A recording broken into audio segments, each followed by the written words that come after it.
So sabi ko, pero as I know, parang kanila, no, to be, to show yung pagmamahal nila para kay Armando. For us also to show our love kay Armando, so we place all those things. Now, isang araw, sinabi ko sa isang tao, of course, masarap ang pagkain nila.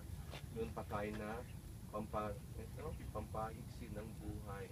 Ang dami ng pagkain. So, sabi ko, buti pa kayo kumakain. Kung patay, nandyan kayo, di nyo binibigay ng pagkain ng patay. No? Para sign of na is with us, my dear friends. No? Kahit siya namatay, pero nasa isip, ano lang nasa puso, pero ang kanyang presensya ay nandito pa rin sa atin. So, we remember Him and we'll always remember Him.